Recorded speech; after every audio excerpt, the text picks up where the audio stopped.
देखो 3 क्वेश्चन तुम्हारे सामने लिखे, तीनों को क्वेश्चन हमें डायरेक्ट मेथड से ही करना है, ठीक है। 3 मेथड बताएं, इसमें से कौन सा यूज करेंगे? डायरेक्ट है, शॉर्टकट है, स्टेप डेविएशन, हम सिर्फ डायरेक्ट से भी करेंगे। 3 क्वेश्चन दिए, सीरीज को पहचानना पहले, कौन सी सीरीज दी हुई है, ये क्या है, कौन सी सीरीज लगी, इंडिविजुअल, डिस्क्रीट या फ्रीक्वेंसी? इंडिविजुअल। देख के नजर आया फर्स्ट सेकंड थर्ड, एक एक आदमी की बात हुई। जब भी इंडिविजुअल सीरीज नजर आए, चाहे ये है चाहे आगे वाली है, फॉर्मूला तो यही है, फॉर्मूला नहीं बदलने वाला। तो हमने पहले लिखा फॉर्मूला, फॉर्मूला क्या कहता है, mean equals to sum upon number of terms, जितने भी है सबका सम कर देंगे और अपॉन नंबर ऑफ टर्म्स कर देंगे। इसको हम लिख दे रहे हैं एक्स, ठीक है, ऐसे नाम दे दिया इसको, वेरिएबल एक्स है हमारा। क्या करना है इनको, हमें सबसे पहला काम ऐड कर लेना है। सिंपल मीन का फॉर्मूला है, सबको ऐड कर दो। अब ये सारा डेटा जितना भी दिया हुआ है सबको ऐड कर दो, 160 प्लस 140 130 सबको ऐड ऑन कर दो। और यहाँ पे लिखेंगे ना, लिखेंगे हम निकालने वाले हैं सिग्मा एक्स, सिग्मा मतलब सम, और एक्स हमारा वेरिएबल है ना, सिग्मा एक्स निकालने वाले हैं। ऐड करके देखिए क्या आ रहा है, ठीक है, सिग्मा एक्स करके आ रहा है यहाँ पे 1060, मतलब सबको प्लस कर लिया है और कुछ भी नहीं करा है ना, एक 60 70 80 सबको प्लस कर लिया। क्वेश्चन फॉर्मूला हमें यही दिखा रहा है, जो फॉर्मूला दिखाएगा वो करने की कोशिश करना है, ठीक है। 1060 सम करके आया, और फॉर्मूला हमसे कह रहा है सम अपॉन नंबर ऑफ टर्म्स, तो सम हमारा 1060 हमने रख दिया 1060, नंबर ऑफ टर्म्स कितने हैं 10, क्योंकि फर्स्ट सेकंड थर्ड करके बात करी, एक आदमी की बात है, गिन लो, सीधे सीधे काम खत्म हो जाएगा। 10 से डिवाइड कर दें, 10 से डिवाइड करके आएगा 0 0 कट जाएगा 106, ये हमारा मीन है, आंसर आ गया। कुछ ज्यादा करना ही था, इंडिविजुअल सीरीज, डायरेक्ट मेथड। इन पे आ जाए, कौन सी सीरीज देखने में लग रही है, age of marriage of 50 males are given, find mean. 50 males की एज ऑफ मैरिज दी है ना, और कह रहे मीन निकालो। कौन सी सीरीज है, डिस्क्रीट सीरीज नजर आ रही। क्लास इंटरवल्स तो नहीं पढ़े हैं, डेटा वैसे तो नहीं पढ़ा हुआ है, डेटा तो हमें सीधा सीधा दिया हुआ है 20 21 22, लेकिन नंबर ऑफ मेल्स दे दिए। यहाँ पे नंबर ऑफ वर्कर्स थे जो फर्स्ट सेकंड करके लिखे थे, ठीक है, यहाँ पे फ्रीक्वेंसी देके रखी हुई है, एक के नहीं 2-3 लोगों की बात करी हुई इन्होंने। अच्छा पहले तो ये देखो, ये 20 है, एक आदमी की है, ये 21 है, 2 आदमी की है, मतलब 21 की 2 जगह है ना। यहाँ पे 22 है, कितने लोगों की है, 4 लोगों की है। अच्छा क्या अब इसका डायरेक्ट यहाँ पे हम सम कर लें, सही रहेगा सम करना? नहीं सही रहेगा। क्यों नहीं सही रहेगा? अच्छा अगर तुम्हें सम करना भी है ना, तो तुम इस तरीके से करो, मतलब कैसे करो, 20 एक है तो 20 को एक बार कैलकुलेटर पे लिखा तुमने, 21 कितनी बार है, 2 बार है, हमने लिखा 1 बार है, तुम कैलकुलेटर पे 2 बार लिखो, है ना। 22 कितनी बार है, 4 बार है, तुम कैलकुलेटर पे इसको 4 बार लिखो। 23 कितनी बार है, ये 5 बार लिखना पड़ेगा, ये 15 बार लिखना पड़ेगा, पॉसिबल है?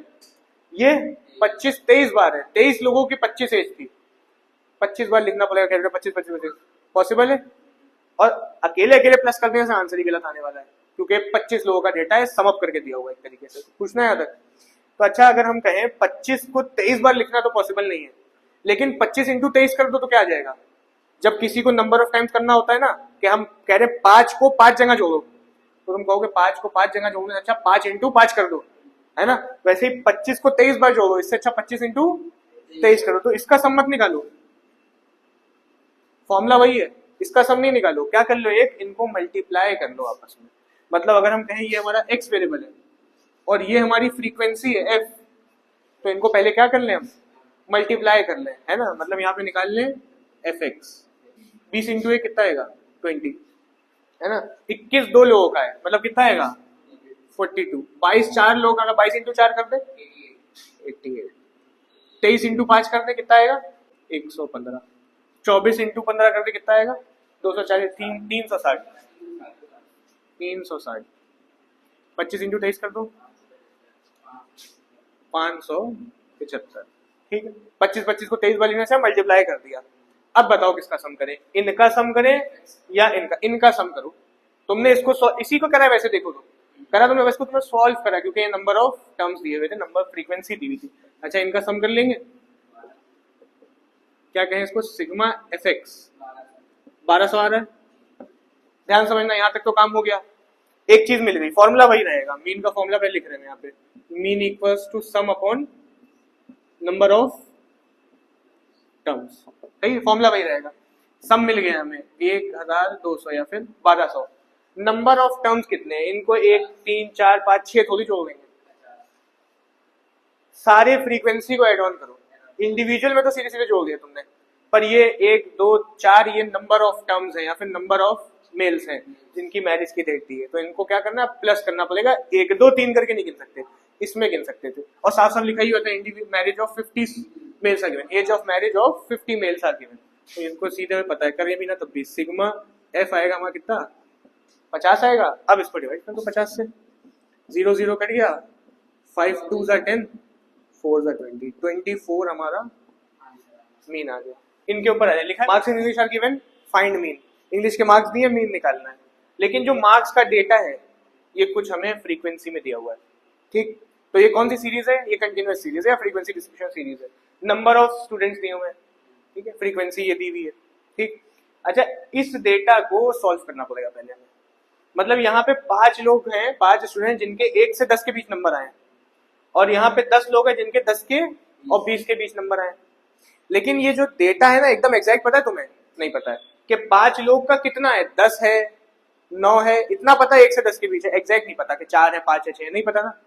क्या करा जाए इसके अंदर, देखो जब कुछ नहीं पता है तो हम लोग बेस्ट मेथड निकालते हैं, मतलब कोई बेस्ट वैल्यू लेने की कोशिश करते हैं। जब कोई चीज नहीं पता होती है क्या करते हैं, बेस्ट वैल्यू लेने की कोशिश करो। डेटा तो हमें चाहिए, जब तक डेटा नहीं होगा हम काम नहीं कर सकते, ठीक है। तो बेस्ट लेना तुम्हारे हिसाब से क्या रहेगा, 1 और 10 है, 1 और 10 के बीच है, तुम बताओ बेस्ट डेटा क्या रहेगा, 5 रहेगा। तुम कहोगे 1 से 10 के बीच तो आप नहीं जोड़ सकते, है ना, आपको एग्जैक्ट नहीं पता है 5 लोग कौन कहाँ है। आप क्या करिए, इनको 5 मान लीजिए, ये जो 5 लोग हैं ना इनको 5 डेटा मान लीजिए, 5 मार्क्स आए हैं 5 बच्चों के। यहाँ पे 10 और 20 है, इनको आप 15 मान लीजिए। 10 और 20 के एग्जैक्ट निकालना पॉसिबल नहीं है। 15 मार्क्स आए हैं 10 बच्चों के, यहाँ 25 मार्क्स आए हैं 25 बच्चों के, यहाँ 35 मार्क्स आए 30 बच्चों के, 40 नहीं, यहाँ 45 मार्क्स आए 20 बच्चों के, 55 आए हैं 10 बच्चों के, ठीक है। बेस्ट डेटा देने की कोशिश करें, क्योंकि हमें एग्जैक्ट फिगर नहीं मिल पा रही। यहाँ तो एग्जैक्ट दी थी तो हमने कुछ नहीं करा, नहीं दी क्या करें, ठीक है। कहीं से पॉसिबिलिटी भी नहीं नजर आ रही है, क्या करते हैं इसके अंदर हम लोग मिड वैल्यू निकाल लेते हैं। पहला स्टेप कंटिन्यूअस सीरीज में, स्टेप भी नहीं, इसको याद नहीं करना है तुम्हें, इसको तुम्हें खुद समझ में आना चाहिए कि ये तो ऐसे है। तो क्या करें, पहले इसका बेस्ट डेटा लो या फिर मिड वैल्यू लो, और निकालने का तरीका क्या है, पहला वाला इंटरवल क्लास इंटरवल, लास्ट वाला क्लास इंटरवल, दोनों को प्लस करके डिवाइड बाय 2 कर देना। पहला वाला क्लास इंटरवल, दूसरा वाला क्लास इंटरवल, दोनों को प्लस करके डिवाइड बाय 2 कर देना। अच्छा, क्वेश्चन में यहाँ पे 0 से शुरुआत करी गई, 0 से लेकर 10 तक, ठीक है। तो अब जरा वही काम करेंगे, पहला डेटा लास्ट डेटा दोनों को प्लस करेंगे, मतलब पहला class interval last class interval दोनों को प्लस करेंगे, डिवाइड बाय 2 कर देंगे। करिए जरा, 0 + 10 10 आएगा, डिवाइड बाय 2 करो कितना आएगा 5।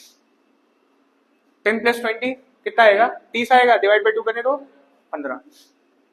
फिर 20 + 30 50 आएगा, डिवाइड बाय 2 करें 25। 30 + 40 70 आएगा, डिवाइड बाय 2 करें 40 90 आएगा, 40 और 50 को प्लस करके, है ना, और डिवाइड बाय 2 करें तो 45। 50 और 60 को प्लस 110 जाएगा, डिवाइड बाय 2 करें।